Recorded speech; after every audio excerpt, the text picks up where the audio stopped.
Debugging is the process of locating and removing any defects in the program code.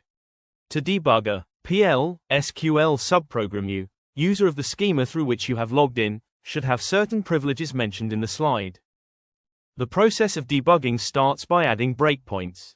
Breakpoint is added at a statement where the developer wants to inspect various parameters of the code or values of different variables in the code. Identify such statements in your code and add breakpoints.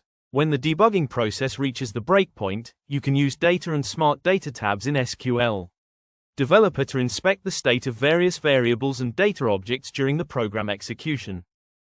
After the debugging process starts, the debug toolbar shown in the slide appears in the SQL Developer. The debugging log has all the informational messages and the following tabs. 1.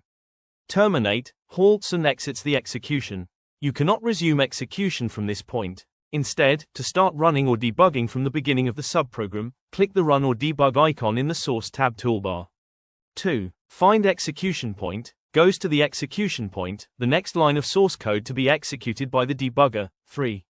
Step over, when there is a subprogram call, step over skips entering the subprogram block. The next statement to be executed will be the statement following the subprogram call. So the debugger steps over debugging the subprogram body which is invoked from the subprogram currently being executed. 4. Step into, executes a single program statement at a time.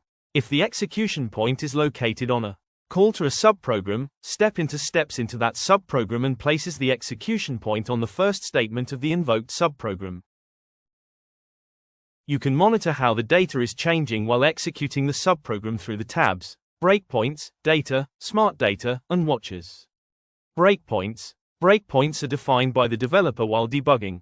The execution of the subprogram stops at the breakpoint and allows the developer to inspect data or modify certain data if required.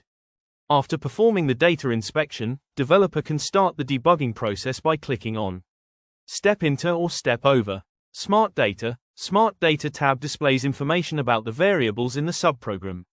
SQL Developer allows to modify the data here, enabling the developer to try all the possibilities. Data. The Data tab has all the values of the variables used in the subprogram being debugged. Watches. A watch enables you to monitor the changing values of variables as the subprogram executes.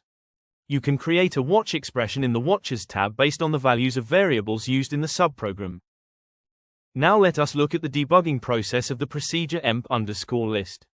The procedures retrieves the employee details such as employee_id, last_name, salary, and commission_PCT from the employees table along with the department name in which the employee works in the department table. The procedure also has a function call to retrieve the location of the employee based on the department in which the employee works. All these details are retrieved into a record called emp_record. These records are later stored in a table emp_tab. And finally displayed in a for loop.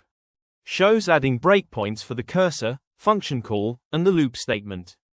You generally add a breakpoint by clicking the appropriate line number. Before debugging, it is essential to compile for debug. This will add additional overhead which enables debugging process. The slide shows the emp_list procedure displayed in edit mode, and 4 breakpoints added to various locations in the code. To compile the procedure for debugging, right-click the code, and then select Compile for Debug from the shortcut menu. The Messages log tab displays the message that the procedure was compiled. You should also compile the user-defined functions invoked from the subprogram you intend to debug. Therefore, you should debug the get_location function also. In the slide, the get_location function is displayed in edit mode.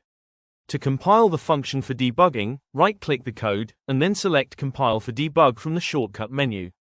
The Messages log tab displays the message that the function was compiled. The next step in the debugging process is to debug the procedure using any of the several available methods mentioned earlier, such as clicking the debug icon on the Procedures toolbar. When you start the debugging process, an anonymous block is displayed, where you are prompted to enter the parameters for this procedure. Emp_list has one parameter, PMAX_rows, which specifies the number of records to return. Replace the second PMAX_rows with a number such as 100, and then click OK. After you start the debugging process, you can use Step Into or Step Over to debug the subprogram step by step.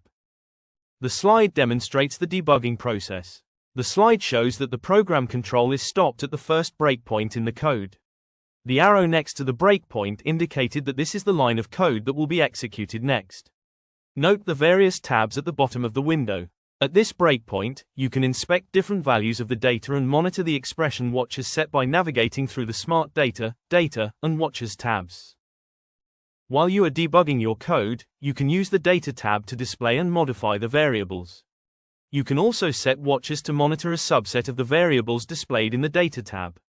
To display or hide the Data, Smart Data, and Watch tabs, select View, Debugger, and then select the tabs that you want to display or hide. To modify the value of a variable in the Data tab, right-click the variable name and then select Modify Value from the shortcut menu. The Modify Value window is displayed with the current value for the variable. You can enter a new value in the second text box, and then click OK. You can appreciate the difference between step enter and step over process of debugger at code line number 21. We have a function call get_location at line 21. At this point, when you use step into, the debugging control shifts to the first line of the function definition of the get_location function. Instead of step enter, if you use step over, the debug control will remain in the current subprogram.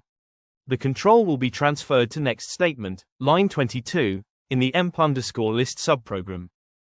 To look at how step out works, let us consider that currently we are debugging the first line of the get_location function. When we step out control here, debugging of the entire get_location function is skipped and the control moves to the statement after the function call in the emp_list procedure. Step to end of method goes to the last statement in the current subprogram or to the next breakpoint if there are any in the current subprogram. In the example in the slide, the step to end of method of debugging tool is used. Because there is a second breakpoint, selecting step to end of method transfers control to that breakpoint. Selecting step to end of method again goes through the iterations of the while loop first, and then transfers the program control to the next executable statement in the anonymous block. You can use remote debugging to connect to any SQL code in a database and debug it, regardless of where the database is located, as long as you have access to the database and have created a connection to it. Remote debugging is when something else, other than you as a developer, kicks off a procedure that you can then debug. Remote debugging and local debugging have many steps in common. To debug remotely, perform the following steps. 1. Edit the subprogram that you would like to debug. 2. Add the breakpoints in the subprogram. 3. Click the Compile for Debug icon in the toolbar. 4. Right-click the connection for the remote database, and select Remote Debug. 5. In the debugger, attached to JPDA dialog box, enter the local machine IP address and port number, such as 4000, and then click OK. 6. Issue the debugger connection command using a different session such as SQL+, and then call the procedure in that session. 7. When a breakpoint is reached, control is passed back to the original SQL developer session and the debugger toolbar is displayed. 8. Debug the subprogram and monitor the data using the debugging tools discussed earlier.